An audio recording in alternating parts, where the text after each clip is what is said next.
ఇవాళ రావణ్ పేరు మీద, ప్రశ్న రావణ్ పేరు మీద మీరు చేస్తున్నటువంటి తప్పుడు పని, ఈ రకంగా చట్టాన్ని దుర్వినియోగం చేసుకోవడం, కోర్టు తీర్పులకు భిన్నంగా మీరు చేసేటువంటి ఈ తప్పుడు ఉద్యోగం, మీకు అంతరాత్మ అనేది ఉండదా? అసలు ప్రమాణం చేస్తారు కదా సార్, మీరు ప్రమాణం చేస్తారు కదా. మీ పోలీస్ స్టేషన్ మీద దొమ్మికి వచ్చినటువంటి రౌడీ షీటర్లని ఏం చేశారు? కేసు కడుతున్నారా? మామూలుగా బూడిది డాబా మీద బూడిది చేస్తారా? చేయరా? పవన్ కళ్యాణ్ గారు చెప్తున్నారు కదా, రౌడీ షీటర్లను తప్పు లేదు, బూడిది చేసేయండి అని. ఏం చేస్తారా అంటున్నా? చెప్పరా? నాగరాజును జైల్లో వేసేస్తే సరిపోద్దా? మేము అడిగామని ఇంకొక 6 కానిస్టేబుల్స్ 5 కానిస్టేబుల్స్ వేసేస్తే సరిపోద్దా? Where CP? సిపి ఎక్కడా? టాస్క్ ఫోర్స్ ఎక్కడా? ముద్దాయిలుగా టాస్క్ ఫోర్స్ రాదా అంటున్నాను. సిపి ఎక్కడా? సిపికి బాధ్యత లేదా? ఎంత నీచమండి పోలీసుల ఎంక్వైరీ, ఎంత నీచంగా జరుగుతుందంటే, పోలీస్ స్టేషన్ డాబా మీద బొయ్యలు దొరికినాయంట, అక్కడే కాల్చేశారంట. శవాన్ని, సాయికృష్ణ శవాన్ని పోలీస్ స్టేషన్ బిల్డింగ్ మీద, టెర్రస్ మీద కాల్చేశారంట. బూడిదైపోయాడంట. ఆ బూడిద అవశేషాలు మిగిలినాయంట. అగ్గిపేట దొరకలేదా? ఏమండే డీజీపీ గారు, మీ సిట్టుకి అగ్గిపేట దొరకలేదా? ఓన్లీ బైకులే దొరికినాయా? ఏమండి, శవం ఓపెన్ గా కాలిస్తే ఎంత కమురు కంపు వస్తుంది, ఎంత వాసన వస్తుంది. అరే, కోడి బొచ్చు కాలిస్తేనే వాసన ఉండలేమే, అట్లాంటిది ఒక మనిషిని దహనం చేస్తుంటే కృష్ణలంకలో చుట్టూ ఉన్నటువంటి మనుషులకు ఎవరికి తెలియలేదా? సిట్ వెళ్తే పోలీస్ స్టేషన్ పైకి వెళ్దా? దైవప్రసాద్ పైకి వెళ్దా ఎంక్వైరీకి? ఏసీపీ దైవప్రసాద్ పైకి వెళ్దా?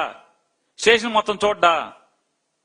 హైకోర్టుని ఏమార్చడం కోసం, హెబియస్ కార్పస్ పిటిషన్ ని మూసేయటం కోసం, శవం లేకపోతే కోర్టు ముయ్యదు కాబట్టి బొయ్కిలు దొరికినాయి అని చెప్పిన. ఎవడు బొయ్కిలయ్యి? ఏ శ్మశానంలో తెచ్చారా బొయ్కిలు? ఎవడు బూడిదేది అంటున్నా? ఎంత తెచ్చారా? బస్తా తెచ్చారా? ఎంత తెచ్చారు సార్? బస్తానా? పోనీ సీసీటీవీ కెమెరాలు ఇవాళ కన్నా పనిచేస్తున్నాయా? నాగరాజు ఎత్తేసాడు, తుడిచేశాడు, ఇవాళ పనిచేస్తున్నాయా అని అడుగుతున్నాను. పనిచేస్తే ఆ బూడిద ఎక్కడి నుంచి వచ్చిందో చూపించాలి కదా. సీసీటీవీ ఫోటోలో ఎవడి మూటలతో మోసుకెళ్ళాడో కనపడుతుంది కదా. కనపడదా అని అడుగుతున్నాను.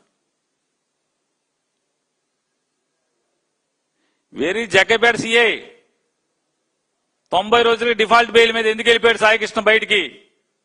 ఇదంతా పోలీసు కుట్రా కాదా అని అడుగుతున్నాను. సిపి గారి కుట్ర ఉందా లేదా ఎవరు తెలుస్తాడు? విజయవాడ సిపి గారికి 6వ తారీఖు ఎత్తేసామన్నారు. వాళ్ళ అమ్మగారు 9వ తారీఖు అనుకున్నది, డేట్ పొరపాటున, లేకపోతే 6వ తారీఖే మీరు ఎత్తేసారు. ఇది టాస్క్ ఫోర్స్ వాళ్ళు ఎత్తుకొచ్చారు. టాస్క్ ఫోర్స్ వాళ్ళు ఎత్తుకొస్తే మరి అక్కడ పోలీస్ స్టేషన్లో ఇంటిమేట్ చేశారా? లేదా మ్యాజిస్ట్రేట్ దగ్గర ఇంటిమేట్ చేశారా? మేము ముద్దాయిని అరెస్ట్ చేశామని చెప్పరా? అంటే టాస్క్ ఫోర్స్ అంటే దైవాతీతులా, చట్టాతీతులేంటి వాళ్ళు? చట్టాలు వాళ్ళకి పనిచేయవా? ఒత్తించవా? 24 గంటలైనా అప్పచెప్పకపోతే సిపి పట్టించుకోడా? తల్లి సిపికి పిటిషన్ ఇచ్చింది మే 28వ తారీఖున. ఏం చేశాడని అడుగుతున్నాను. మరి సిపి ఎందుకు రావట్లేదు ముద్దాయిగా? లాకప్ సెల్ చెక్ చేయాల్సినటువంటి ACP bounded duty, assistant commissioner of police, ఆ జోన్ కు ఉన్నటువంటి assistant commissioner of police bounded duty, lockup లో ఉన్నటువంటి ఎవరెవరున్నారు రోజు ఆయన చెక్ చేసుకోవాలి, చూసుకోవాలి. మరి సీసీటీవీ పనిచేయట్లేదు అంటున్నారు.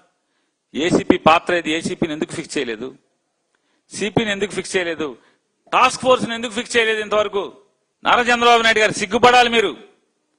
ఒక పోలీసు అంటే ఒక నరహంతకుడు లాంటి, ఇప్పుడు 2 చంపేసినట్టుగా బయటకు వచ్చింది. ఇప్పటికీ 2 సిఐ నాగరాజ్ చంపేసినట్టు బయటకు వచ్చి అర్థనాదాలు వినపడుతున్నాయి. ఆ కుటుంబం ఏడుస్తుంది. 2 చంపేసినోడు, బూడిది చేసినోడు, శవం కనపడకుండా, బూడిది కూడా కనపడకుండా చేసినోడు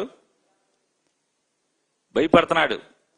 బయటకు వస్తే నా ప్రాణహాని ఉంది, నన్ను చంపేస్తారని. ఎవరితో ప్రాణహాని? విజయవాడ సిపితోనా, డీజీపీతోనా, నారా చంద్రబాబు నాయుడుతోనా, లోకేష్తోనా? ఎవరితో ప్రాణహాని ఉంది నాగరాజుకి? సిగ్గుపడక్కర్లేదా అంటున్నా. ఒక పోలీస్ అధికారి, నిన్నటి దాకా పోలీసుగా ఉన్నటువంటి అతను ఇవాళ అంటే ఈ రాష్ట్రంలో ఎంత లా అండ్ ఆర్డర్ దయనీయంగా ఉందనేది మాజీ సిఐ నాగరాజు ముద్దాయిగా ఉన్నటువంటి లాకప్ డెత్ లో ముద్దాయిగా ఉన్నటువంటి అరెస్ట్ అయిన నాగరాజు స్టేట్మెంట్ పెట్టి అర్థం అవుతుంది కదా. ఏమని చెప్తున్నాడు? ఈ రాష్ట్రంలో నా ప్రాణానికి హాని ఉంది, నన్ను బయటకు వదలబాకండి, వెళ్తే చంపేస్తారని చెప్పని సిఐ నాగరాజు చెప్తున్నాడంటే ఈ రాష్ట్రం ఎంత దిక్కుమాలితనంగా మీరు పరిపాలిస్తున్నారు. లా అండ్ ఆర్డర్ని ఎంత గాలి వదిలేసి విచ్చలవిడిగా మీ పాపాలకు వాడుకుంటున్నారు. నేను అడుగుతున్నాను, నారా చంద్రబాబు నాయుడే కాదు, ఈ రాష్ట్రంలో విఘ్నులందరినీ కూడా అడుగుతున్నా, ఈ సమాజ హితం కోరేటువంటి పౌరులను అడుగుతున్నా. పోలీసులు ఇంత చెడిపోతే, పోలీసులు ఇంత దిగజారిపోతే, పోలీసులు వాళ్ళ ఉద్యోగాన్ని విస్మరించి ఈ రకంగా అడ్డగోలుగా చంద్రబాబు నాయుడికి తొత్తులుగా మారితే, అధికార పార్టీకి తొత్తులుగా మారితే సమాజం ఎక్కడికి తీసుకెళ్తాడు నారా చంద్రబాబు నాయుడు? రేపు పోలీస్ అంటే భయపడేవాడు ఎవడో, పోలీస్ అంటే భయపడేవాడు ఎవడు? రేపు పొద్దున క్రిమినల్స్ రాజ్యం వెళ్తున్నారు కదా ఇవాళ.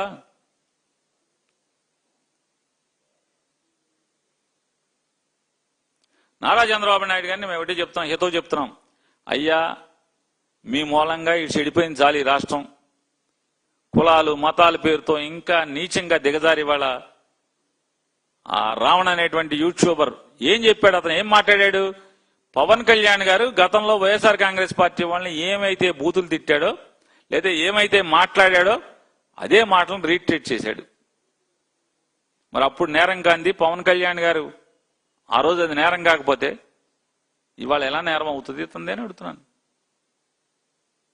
మరి పవన్ కళ్యాణ్ గారు కూడా అరెస్ట్ చేయాలి కదా. మీరు అరెస్ట్ చేయకపోగా పోలీసుల మీద అటువంటి దాడి అంటే కస్టడీలో ఉన్నటువంటి ముద్దాయిని చంపటానికి ప్రయత్నం చేస్తుంటే రాష్ట్రం నలుమూలలా పోలీసు వ్యవస్థను ఎందుకు చేతులు కట్టేస్తున్నారు మీరు అంటున్నా.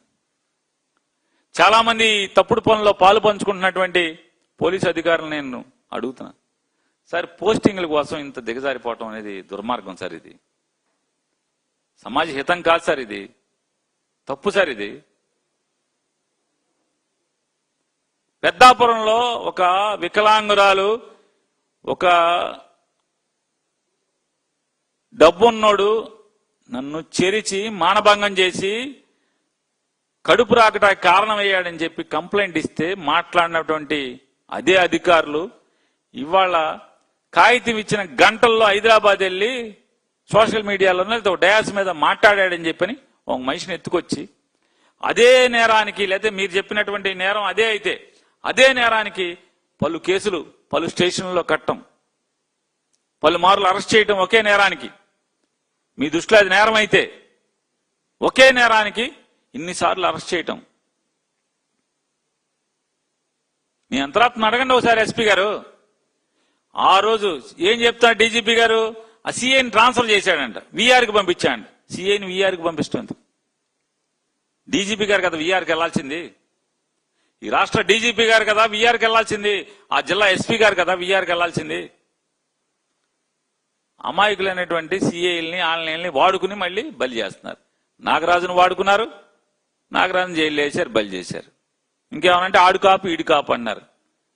ఆడు కాపు ఈడు కాపు అయితే మేము కూడా అదే అంటున్నాం. నారా చంద్రబాబు నాయుడు ఫుల్గా మహేష్ బాబు బ్రహ్మానందాన్ని వాడేసినట్టుగా కాపులను వాడేస్తున్నాడయ్యా అని చెప్తున్నాం. మేము కూడా అదే. అన్నిటికీ అడ్డగోలు పనులకి, తప్పుడు పనులకి, అవినీతికి, అన్నిటికీ నారాయణ గారిని అడ్డం పెట్టుకుని అమరావతిలో డబ్బులు దోచేస్తున్నాడు. ఏమనంటే నారాయణ ముద్దాయి అంటున్నారు, మంత్రి నారాయణ ముద్దాయి, అతను కాపుడే.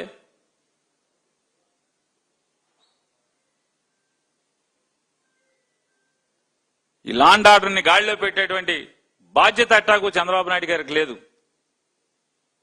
కనీసం పోలీసు అధికారులైనట్టే లేదా చీఫ్ సెక్రటరీ గారైనా మేల్కోండి. ఎంతో కొంత మీరు జీతం, ప్రజల దగ్గర డబ్బులు జీతం తీసుకున్నందుకు ఎంతో కొంత బాధ్యతగా మీరు చేసిన ప్రమాణాలకి ఎంతో కొంత బాధ్యతగా మీ విధి నిర్వహణని నిర్వర్తించమని చెప్పని డిమాండ్ చేస్తూ